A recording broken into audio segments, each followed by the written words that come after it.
সুধী ভক্তবৃন্দগণ, শ্রীধাম নবদ্বীপ পরিক্রমা করতে করতে নবদ্বীপের 9টি দ্বীপ আমাদের পরিক্রমা প্রায় পূর্ণ হয়ে গেছে।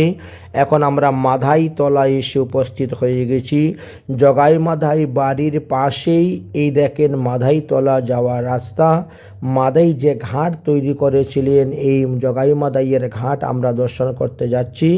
এই স্থানে কিছু জগাই মাধাই উদ্ধার লীলা কথা বর্ণন করব, আপনারা শ্রবণ করুন, তৎসঙ্গে আপনারা দর্শন করতে থাকুন এই সমস্ত লীলা স্থানগুলা।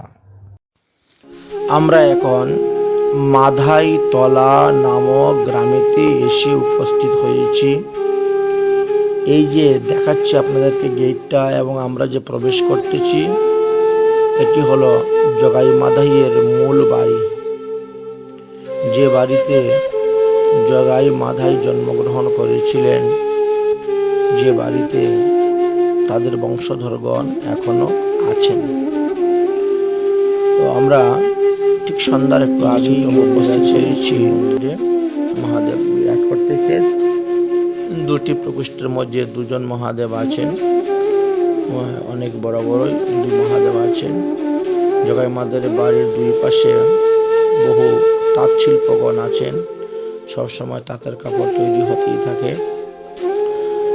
তারপরে আমরা গিয়ে প্রবেশ করলাম মূল মন্দিরের ভিতরে। এটা হলো মূল মন্দিরের ভিতরের বিগ্রহ জগাই মাধাইয়ের বাড়িতে।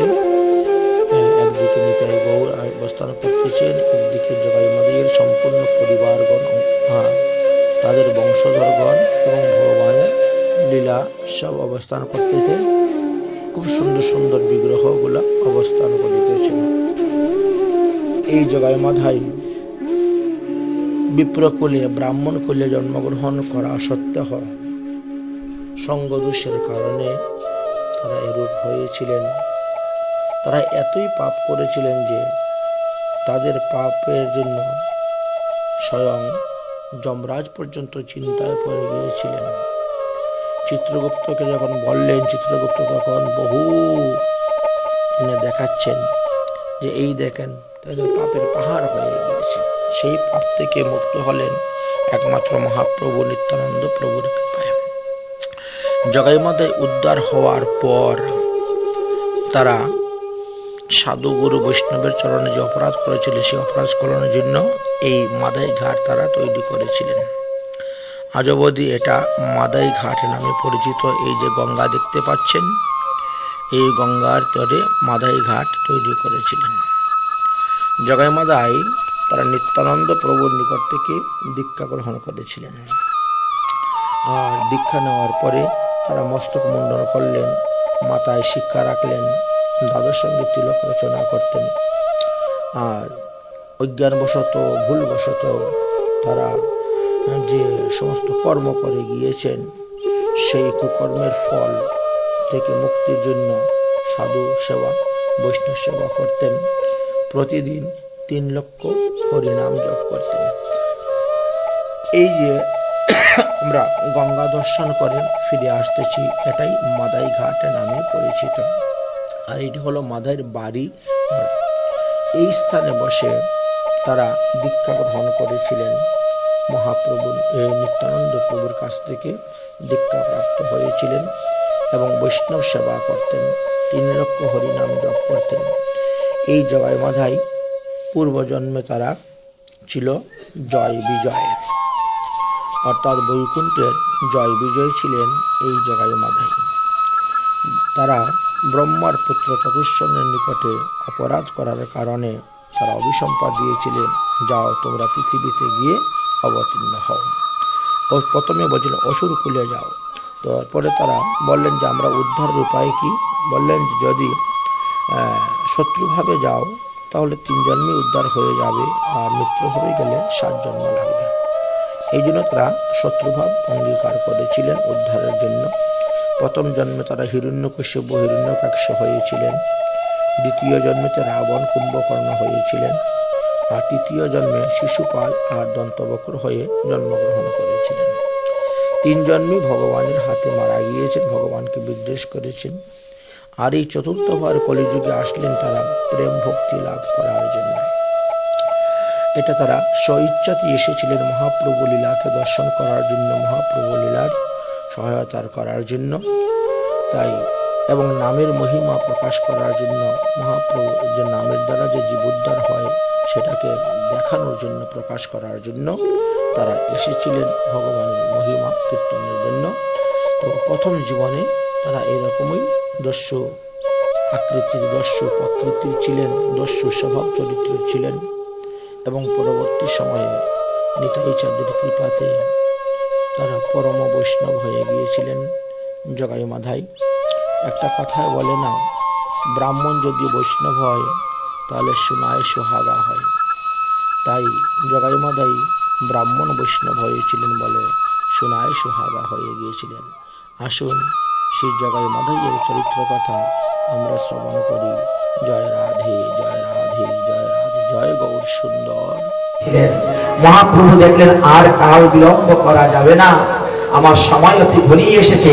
তাই তিনি হরি নাম প্রচার করার জন্য চিন্তার মধ্যে পড়ে গেলেন। একদিন তিনি নামাচার্য হরিদাস, নিত্যানন্দ প্রভু আদি সকলকে ডেকে বলছেন যে তোমরা এখন প্রতি নগরে নগরে গিয়ে হরি নাম প্রকাশ করো। একদিন আচম্বিত হইল হেমমতি, আজ্ঞা করলেন নিত্যানন্দ হরিদাসের প্রতি, শুনো শুনো নিত্যানন্দ, শুনো হরিদাস, সর্বত্র আমার আজ্ঞা করো প্রকাশ। প্রতি ঘরে ঘরে গিয়ে করো এই ভিক্ষা, কৃষ্ণ বল কৃষ্ণ, ভজ কৃষ্ণ, কর কৃষ্ণ শিক্ষা। ইহা বহি আর না বলিবে ভুল, তীর অবসানে আসিয়া বলিবে মূলকুল। সারাদিন হরিনাম বিতরণ করতে গিয়ে যেখানে যা কিছু অঘটন ঘটবে সব তুমি আমাকে এসে বলবে। নিত্যানন্দ প্রভু বলছেন তাহলে হরিদাস তুমি আমার সঙ্গে চলো।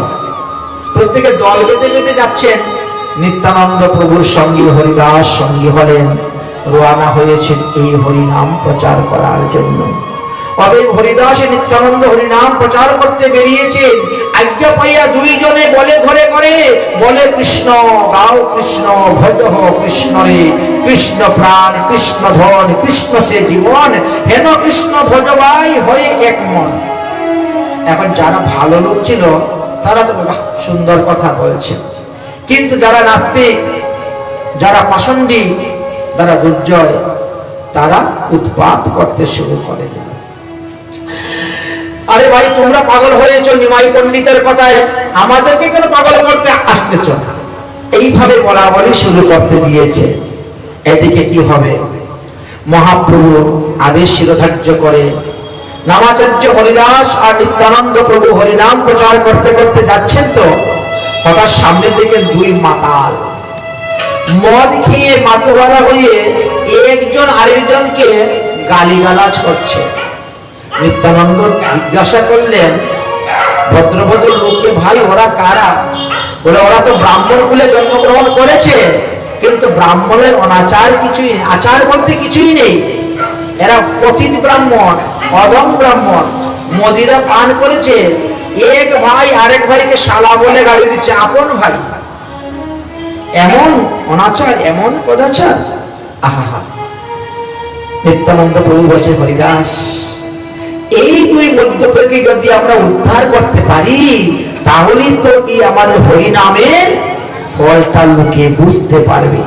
চলো তো তাদের কাছে গিয়ে একটু হরিনাম উপদেশ দিব। ভালো ভালো লোকেরা বলছে খবরদার খবরদার, যাবেন না যাবেন না। ভদ্রলোকেরা বলছেন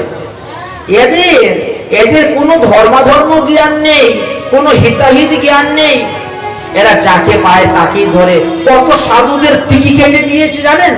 কত সাধুদেরকে ধরে জোর করে মদ ঢেলে দিয়েছে মুখে। খবরদার আপনারা যাবেন না, আপনারা যাবেন না।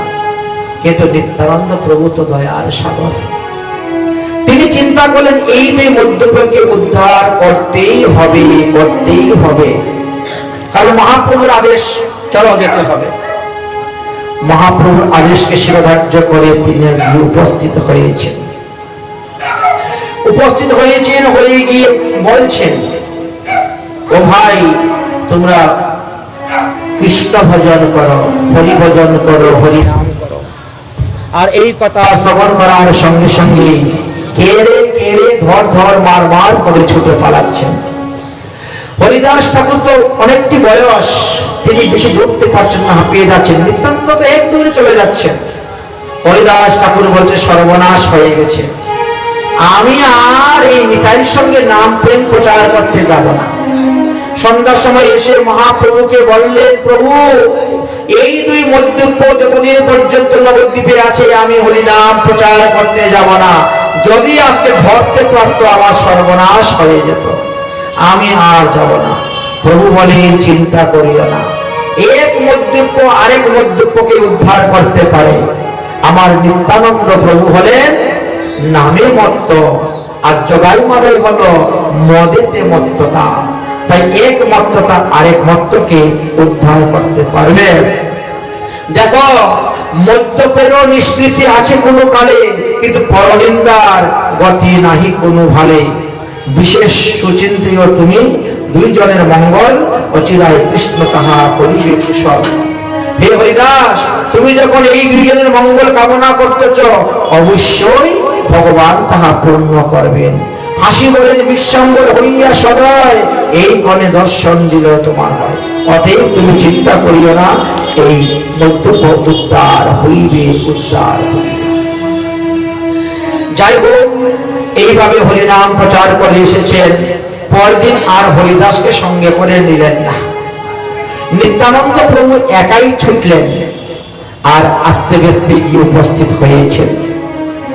আস্তে বেস্তে লোক গিয়া বলিল প্রভুরে, গিয়ে উপস্থিত হয়েছেন, এ ভাই তোমরা হরিনাম করো, হরিনাম করো। যখন বলতে শুরু করলেন, তখন মদের হাড়ি দিয়ে নিতাইয়ের মাথার মধ্যে আঘাত করে দিল। কপালটা কেটে গেল, রক্ত ঝরঝর করে করতে শুরু হলো। ভালো ভালো লোকেরা গিয়ে মহাপ্রভুর কাছে সংবাদ দিলেন, নিত্যানন্দের অঙ্গ থেকে রক্ত ঝরতেছে। এই সংবাদ পেয়ে মহাপ্রভু সদল বলে জগাই মাধাই যেখানে নিত্যানন্দ প্রভুকে প্রহার করেছে সেই স্থানে এসে উপস্থিত হয়েছেন। রক্ত দেখি উদে প্রভু বাহ্য নাহি জানে, চক্র চক্র চক্র বলি ডাকেন ঘনে ঘনে। ধীরে ধীরে চক্র আসি হইলেন উপনীত, জগাই মাধাই তাহা নয়নে দেখিল। নিত্যানন্দ প্রভু বলছে, একই একই, এই অবতারে তো চক্র ধারণ করার কোনো কথা নেই। হে প্রভু, তুমি তো প্রতিজ্ঞা করলে, এবে নাহি চক্র ধর্ম, প্রাণে নাহি কাউকে মারবো, চিত্তশুদ্ধি করিব সবার। তাহলে তুমি চক্র চক্র কেন বলে ডাকতেছ? সুতরাং তুমি চক্রকে সংবরণ করো, সংবরণ করো, সংবরণ করো। জগাই রাখিল মুরে, চিন্তা করো না। মাধবী যখন আমার মাথায় মেরেছিল, তখন জগাই আমাকে রক্ষা করেছে, আমি কোনো দুঃখ পাই নাই, তুমি স্থির হও। জগাই রাখিল ইহা শুনিয়া বচন, জগাইয়ের প্রতি প্রভু প্রসন্নিত মন। জগাইকে ধরিয়া প্রভু করলেন আলিঙ্গন, তুমি আমার নিত্যানন্দকে রক্ষা করেছ, তুমি তো আমাকে কিনেই ফেলেছ। তাই জগাইয়ের বলিলে, কৃষ্ণ কৃষ্ণ বল তোরা নিত্যানন্দ রাখিলি, কিনিলে তুই মোরা। হরি বল, হরি বল, হরি বল রে ভাই, হরি নাম বিনা জীবে অন্য গতি নাই। দয়া করো বলে কাটিয়া বেড়া, গৌর দয়া করো বলে কাটিয়া বেড়া। আর কষ্ট করছেন দয়া গৌর নিতা।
মহাপ্রভুর কৃপাতে জগাই মাধাই উদ্ধার হলে।